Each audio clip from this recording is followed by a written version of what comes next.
Hello friends, a very good afternoon to everyone and welcome back to my channel Learning Edward. So currently we are discussing about parts of speech. In parts of speech we discussed about noun, type of noun, pronoun, type of pronoun and verb. And today we will discuss about kinds of verb. तो class को start करने के पहले यदि आप channel पर नए हैं और अब तक आपने चैनल को सब्सक्राइब नहीं किया है तो प्लीज़ चैनल को अभी सब्सक्राइब कर दो ऐसी ही नॉलेजफुल हेल्पफुल और इंटरेस्टिंग वीडियोस के लिए जो कि आपको आपके क्लासेस में हेल्प करेंगी यदि आप अभी पढ़ रहे हो तो। और अगर आप किसी कॉम्पिटिटिव एग्ज़ाम की तैयारी कर रहे हैं तो जहाँ भी बेसिक इंग्लिश या इंग्लिश ग्रामर से रिलेटेड क्वेश्चंस पूछे जाते हैं उनमें आपको ये क्लासेस हेल्प करेंगी। तो चलिए क्लास को शुरू करते हैं। तो सबसे पहले कल की क्लास में हमने पढ़ा था वर्ब, यदि आपको याद हो तो मैंने आपको क्या बताया था, वर्ब क्या होता है। तो किसी भी वाक्य में ऐसा वर्ड जिससे हमें ये पता चले कि हाँ कोई कार्य हो रहा है या फिर कोई कार्य किया जा रहा है तो वो वर्ड वर्ब हो यानी कि क्रिया होती है। तो यहाँ पर मैंने एक सेंटेंस लिया है, Raman gave me a book. तो इस सेंटेंस में हम देखेंगे गेव वर्ड ये वर्ब है और आपको एकदम से वर्ब पहचानने का सबसे इजी तरीका मैं बता देती हूँ कि अगर आपने मेरी सेंटेंस वाली क्लास देखी होगी तो मैंने आपको बताया है सेंटेंस के दो पार्ट्स होते हैं, सब्जेक्ट और प्रेडिकेट। तो ये इस सेंटेंस में हम देखेंगे तो ये रमन ये सब्जेक्ट हो गया हमारा और गेव मी ए बुक ये हमारा प्रेडिकेट का भाग हो गया। मैं यहाँ लिख देती हूँ, सब्जेक्ट हमारा क्या होगा, Raman and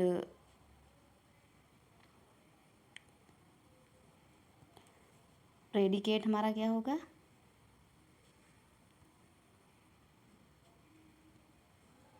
gave me a book. तो हम क्या कहेंगे,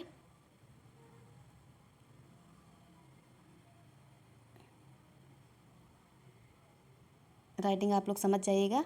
तो इस सेंटेंस में हम क्या कहेंगे कि रमन वो सब्जेक्ट है और गेव मी ए बुक ये प्रेडिकेट है। तो जब भी हमें वर्ब पहचानने की बारी आए तो आप ये देखना कि प्रेडिकेट वर्ड का जो पहला वर्ड होता है, यहाँ पर हम देखेंगे गेव वर्ड, तो प्रेडिकेट वर्ड का जो पहला वर्ड होगा, पहला शब्द प्रेडिकेट भाग का वो वर्ब होता है। ये सबसे इजी तरीका है वर्ब को पहचानने का।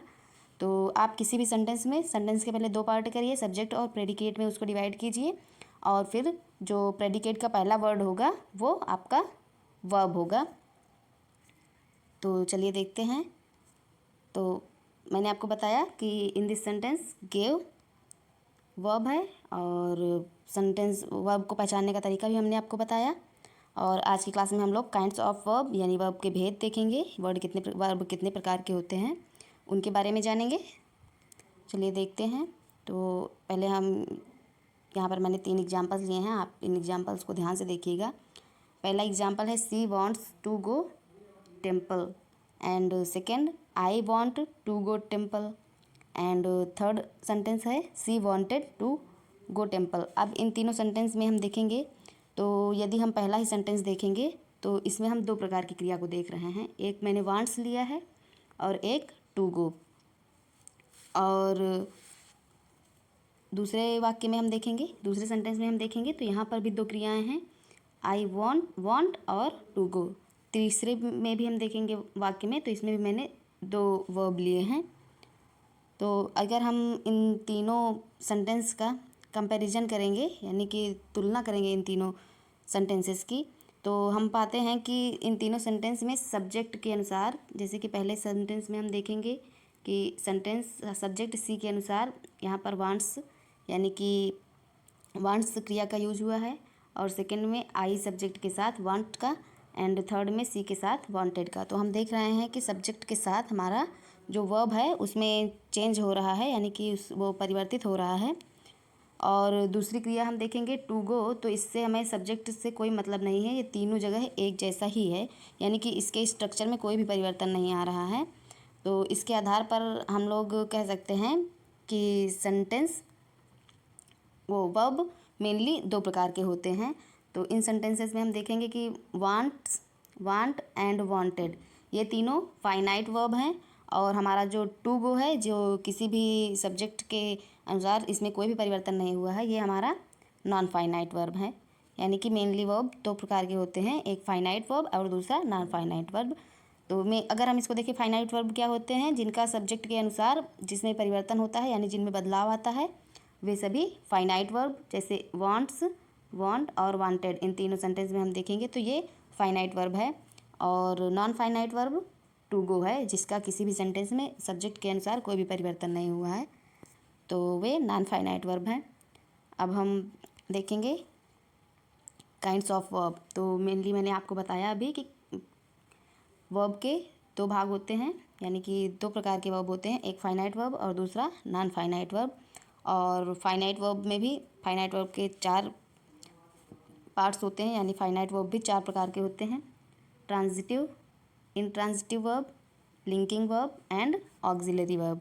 और नॉन फाइनाइट वर्ब हम देखेंगे तो पार्टिसिपल्स, इन्फिनिटिव एंड जिरंड, ये सभी नॉन फाइनाइट वर्ब्स में आते हैं, यानी कि जिनमें कोई चेंज नहीं होता सब्जेक्ट के अनुसार, वे सभी नॉन फाइनाइट वर्ब्स होते हैं। और चलिए अब हम इनमें से ये सारे तो इम्पॉर्टेंट नहीं हैं, लेकिन ट्रांजिटिव और इंट्रांजिटिव वर्ब ये दोनों बहुत इंपॉर्टेंट हैं। तो आज की क्लास में हम इन दोनों के बारे में भी डिस्कशन करेंगे। तो सबसे पहले हम लोग देखेंगे ट्रांजिटिव वर्ब। तो ट्रांजिटिव वर्ब क्या हैं, तो सबसे पहले हम एग्जांपल्स देखेंगे। Raman gave me a book and second example he told me a story and third example he got a ball. अब हम इन सेंटेंसेस में देखेंगे, मैंने यहाँ पर रमन सब्जेक्ट है, गेव आपका वर्ब है और मी आपका ये ऑब्जेक्ट है एंड बुक आपका ये नाउन है। तो सेकंड सेंटेंस में हम देखेंगे, इसमें भी ही सब्जेक्ट, टोल्ड वर्ब और me object and story. And third sentence हम देखेंगे, इसमें भी ही सब्जेक्ट, गॉट आपका वर्ब एंड बॉल है आपका नाउन वर्ड। तो इन सेंटेंसेस में हम देखेंगे कि हमारे वर्ब के बाद, यानी कि क्रिया के बाद किसी न किसी ऑब्जेक्ट का यूज हुआ है। तो जब भी हम देखेंगे कि किसी भी सेंटेंस में, यानी कि किसी भी सेंटेंस में यदि वर्ब के साथ ऑब्जेक्ट का यूज हो, यानी कि उसको ऑब्जेक्ट की ज़रूरत हो, तो हम उन्हें ट्रांजिटिव वर्ब कहते हैं। या फिर हम इनको और भी सरल भाषा में देखें तो जिस भी वर्ब में कोई भी ऑब्जेक्ट यानी कि कर्म की आवश्यकता होती है, बिना कर्म के वो सेंटेंस पूर्ण नहीं होता है, तो वे ट्रांजिटिव वर्ब होते हैं। जैसे कि हम अभी पहला ही सेंटेंस देखेंगे, रमन गेव। अगर हम केवल रमन गेव बोलेंगे तो ये सेंटेंस इनकम्प्लीट है, यानी कि इसका अर्थ पूर्ण नहीं हो रहा है। और यदि हम इसमें मी ए बुक का ऐड कर देते हैं, यानी कि पूरा सेंटेंस लिख देते हैं, तो ये सेंटेंस पूरा हो जाता है, Raman gave me a book, Raman ने मुझे एक किताब दी। तो हम इस सेंटेंस में देखेंगे मी ए बुक ऑब्जेक्ट का यूज हुआ है, तो हम इसको बेसिकली कह सकते हैं कि ऐसे वर्ब जिनका अपनी कर्ता के पर कोई प्रभाव नहीं पड़ता है, बल्कि ये कर्ता से ना समाप्त होकर कर्म तक जाते हैं, या फिर ऑब्जेक्ट इनमें होना ज़रूरी होता है, वे सभी ट्रांजिटिव वर्ब कहलाते हैं। ट्रांजिटिव वर्ब की definition, transitive verb is a verb that carries object और object to complete the sentence. बस यही मैंने आपको बताया कि जिस भी सेंटेंस में सेंटेंस को पूर्ण करने के लिए ऑब्जेक्ट की ज़रूरत होती है या फिर ऑब्जेक्ट लिखा होता है, वे सभी वर्ब ट्रांजिटिव वर्ब होते हैं। और इन तीनों सेंटेंस में हम देखेंगे गेव, टोल्ड और गॉट, ये सभी ट्रांजिटिव वर्ब हैं। अब नेक्स्ट हम देखेंगे इंट्रांजिटिव वर्ब। तो इंट्रांजिटिव वर्ब क्या होते हैं, यानी कि वे वर्ब जिनका कर्म से कोई मतलब नहीं होता है, यानी कि ऑब्जेक्ट से कोई मतलब नहीं होता है, वे अपने आप में ही पूरा अर्थ उसका कंप्लीट रखते हैं सेंटेंस का, वे इंट्रांजिटिव वर्ब होते हैं। देखेंगे कैसे, पहला एग्जांपल, ही लॉफ्ड, यानी कि वो हंसा। अब इस सेंटेंस में हम देखेंगे कि ही लॉफ्ड, तो लॉफ्ड वर्ड है, इसको किसी भी ऑब्जेक्ट की ज़रूरत नहीं है, ये इतने में ही कंप्लीट वर्ड है और इसका सेंस भी, यानी कि अर्थ भी कंप्लीट हो रहा है इस सेंटेंस का, तो ये इंट्रांजिटिव वर्ब है। सेकंड एग्जांपल देखेंगे, सोहन वीप्स, सोहन रोता है, द चाइल्ड स्लीप्स, बच्चा सोता है, और द डॉग बार्क्स, यानी कि कुत्ते भौंकते हैं। तो इस सेंटेंस में हम देखेंगे किसी भी सेंटेंस में किसी भी ऑब्जेक्ट का यूज़ नहीं हुआ, यानी कि ये सेंटेंस सब्जेक्ट के साथ ही ये वर्ब्स सब्जेक्ट के साथ ही अपना पूरा यानी अर्थ कंप्लीट कर रहे हैं, तो ये सभी इंट्रांजिटिव वर्ब हो गए। इंट्रांजिटिव वर्ब की डेफिनेशन देखेंगे, the verb that does not require any object. बस यही मैंने अभी आपको बताया कि ऐसे वर्ब्स जिन्हें किसी भी ऑब्जेक्ट की आवश्यकता नहीं होती टू मेक सेंस, यानी कि अर्थ को कंप्लीट करने के लिए, वे सभी क्या होते हैं, दे कॉल्ड इंट्रांजिटिव वर्ब। तो मैंने आपको बताया कि ट्रांजिटिव वर्ब वे होते हैं जिनको ऑब्जेक्ट की ज़रूरत होती है और इंट्रांजिटिव वर्ब वे होते हैं जिन्हें ऑब्जेक्ट की ज़रूरत नहीं होती है। सो फ्रेंड्स, आज की वीडियो में इतना ही। यदि आपको क्लास पसंद आई हो तो प्लीज़ क्लास को लाइक कीजिएगा, शेयर कीजिएगा, चैनल पर नए हो तो चैनल को सब्सक्राइब कीजिएगा। और यदि आपका कोई डाउट है, कोई सजेशन है तो प्लीज़ आप कमेंट बॉक्स में टाइप कर दीजिएगा। I will answer them. आज की वीडियो में बस इतना ही। मिलेंगे नेक्स्ट वीडियो में कुछ और इंटरेस्टिंग जानकारी के साथ। Till then, goodbye, and at the end of the video, as I always say, be happy, be healthy and be safe.